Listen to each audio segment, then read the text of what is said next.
I came back from America. I'd been a senior research at Harvard University in the Centre for Study of World Religions. Not long after I returned, I was having a bit of a tough time and thinking about what to do, where to go.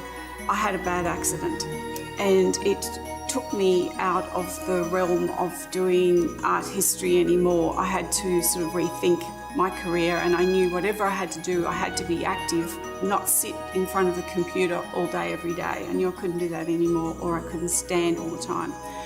And to recover, I started making my own jewellery. And my then second husband said to me, "Have you noticed every time you make something, wear something you made, people come and ask you where you got it?" And I said, "Yes." And he said, "You're going into business." I said, "Am I?" Anyway, that's how it started. And my husband is a entrepreneur. He's one of those people who, where he sees talent, he likes to encourage and develop. And so he really sort of pushed me in that direction. But I had worked as a jewellery designer when I was young, and I had worked for a very good jeweller, and I had studied gemology. So I did have that background.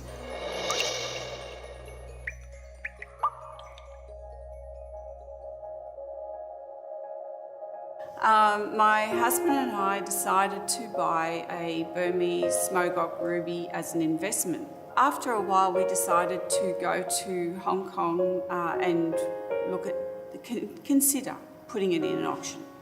We went, we changed our mind, and we were on our way to India, so we were forced to take the ruby with us. Anyway, we got there, and my Muslim driver / bodyguard said, "Oh, why don't you show to this very top jeweller in Jaipur who manufactures for many big names internationally." He asked us to come back next day, and my husband came with us the second day. There were people there, and there was someone on the end of the phone who wanted us to send the ruby in a car. I knew for half an hour that's all it takes to change a stone. And I said, no, either I go with the ruby or my driver goes with the ruby. So they said, no, you can't. Yes, okay, driver can go. Aslam said, I go in the house with the ruby. They said, no, you in garden. And he turned around and looked at me and he said, they killed me. And we said, yeah, so let's get out of here. So we decided to leave the place really quickly. On the way back to our hotel, not long after leaving the shop, we were shot at, and a bullet went right on the vehicle and then grazed underneath the vehicle, hit right under my right foot. So I felt the force of the bullet. So after that, we were very careful, even more careful and nervous.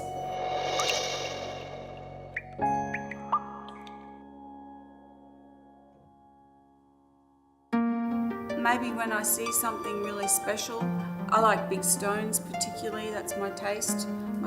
Not everybody's like that, but I do. And so something big, beautiful colour, nice cut, is pretty hard to resist.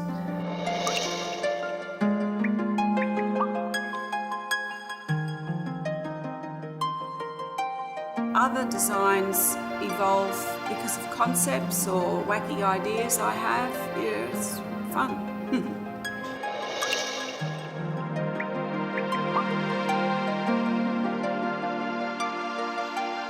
I found that when I wear my own personal pieces, I get a very strong reaction. It's people who know what they like, have a very defined taste, confident of their style, and they always jump at me, gravitate, where did you get that? And so I thought, well, if I show them what other unusual things I can do or put together, then if they want to order something like that, or a copy, that's fine. I'm fine with that.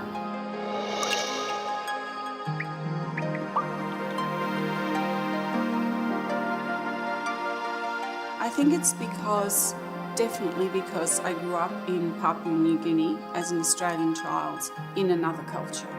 So as a small child, I was looking out, and I'm aware of Western culture. I'm aware of Indigenous culture, where they're using bones, feathers, all sorts of things, twine. And then also there were many Chinese in Port Moresby. It seemed very normal to me to have all these diverse cultural influences side by side. And those sort of things just lie deep in your brain for a long time. When I started making this type of necklace, it was because first of all, I couldn't find anything powerful enough, strong enough, interesting enough. I couldn't find jewellery that had cultural references, historical references, scientific references, geological references. And I started putting these pieces together.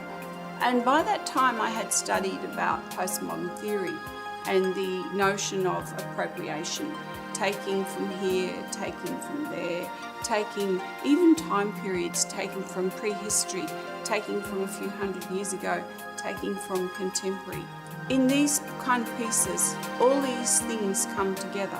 So you will see diverse things together, and it's very deliberate.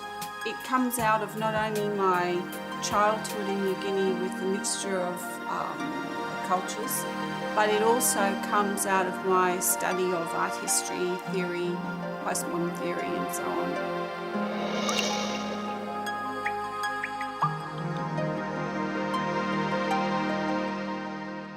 I've noticed that the people who buy my bound silver necklaces like this tend to be very confident, smart, educated women. If not educated, they might be very confident and successful business women.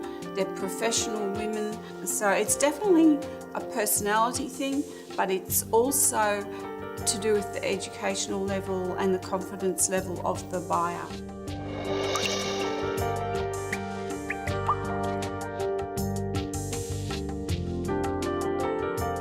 Well, I had an idea that I would like to do something nice politically about the interaction between East and West, because in Australia we have a lot of interconnections with Asian countries from all over.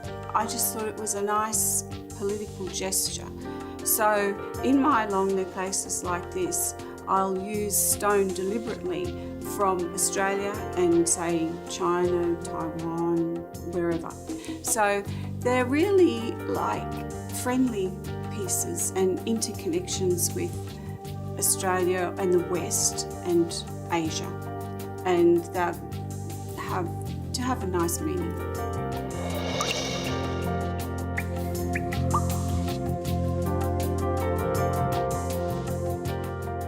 Well, historically, this length of necklace, I think back to the 1920s, the flap period, and the Coco Chanel style, which I always like.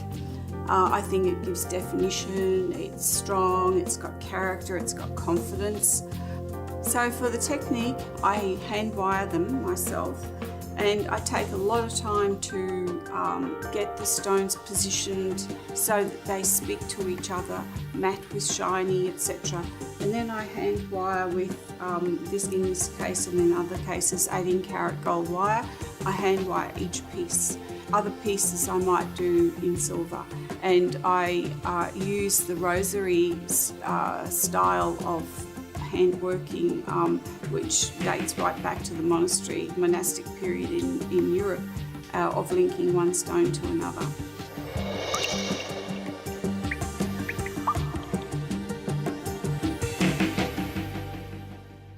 All the time I'm looking at the landscape and absorbing the sparkle of rock, very like sand, because once it was an inland sea.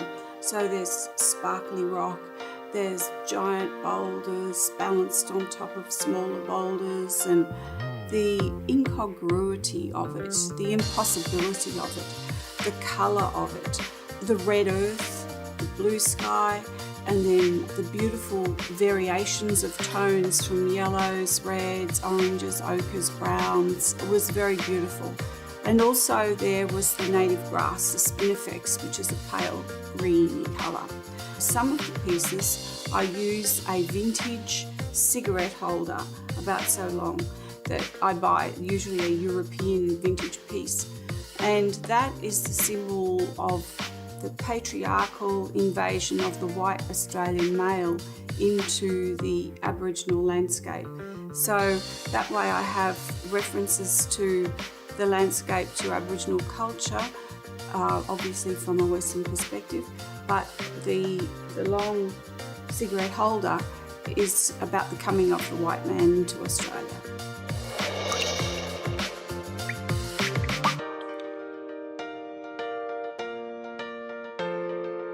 First of all, nearly every woman has a classic pearl necklace.